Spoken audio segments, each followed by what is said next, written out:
5 ang sugatan matapos bumangga ang isang dump truck sa isang bahay sa Teresa, Rizal. Ang paliwanag ng driver ng truck sa balitang hatid ni EJ Gomez.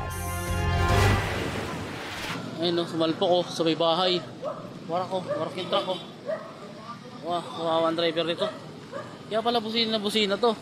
Nagpupupot na siya, yung pala wala na siyang preno mga idol. Lumusot yung truck doon sa Minitogo.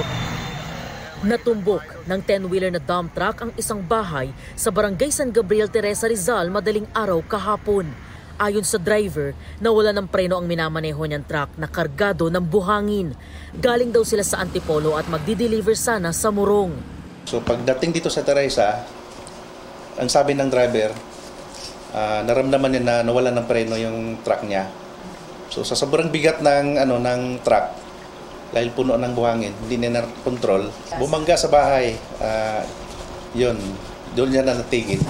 Sa lakas ng impact, gumuho ang pader ng nabanggang bahay. Wasak naman ang unahang bahagi ng truck. Damay rin ang metro ng tubig sa lugar. Ayun, sumisirit nga. Metro yan.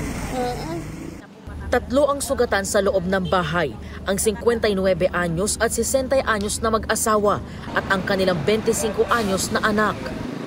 Kwento ng mga biktima, naging pahirapan ang kanilang paglabas sa bahay dahil sa mga gumuhong pader. Hindi sila nakadaan sa harapang gate dahil naharangan ito ng truck. Nirescue na lang sila mula sa bubong ng kanilang bahay. Bigla pong bumaksak na yung bahay, buhos na yung buhangin ba o alikabok. Ngayon, nagsisigaw na ako na tulong dahil wala na kaming makita. Binilit ko pong makagapang hanggang doon sa may kusina kasi baka kami biglang baksakan pa ng bahay. Tapos po, nag-akyata na po sa bubong yung mga tao, tinulungan na kami. Nagtamo sila ng mga galos at pasa sa iba't ibang parte ng katawan. Sugatan din ang naipit na truck driver at kasama niyang pahinante ayon sa mga unang rumisponde sa aksidente. Yung buhangin na karga niya, siyempre yung impact po. Pag salpok niya, tumabon din yung buhangin na konti sa kanyang katawan. Tapos nagkaroon siya ng sugat, naipit siya.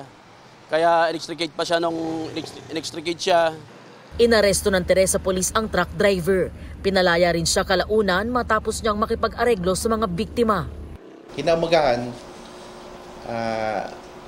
hindi na tinuloy yung kaso dahil nagkasundo sila. Nag-promise yung driver, pati yung may-ari ng truck na babayaran nila ang damage.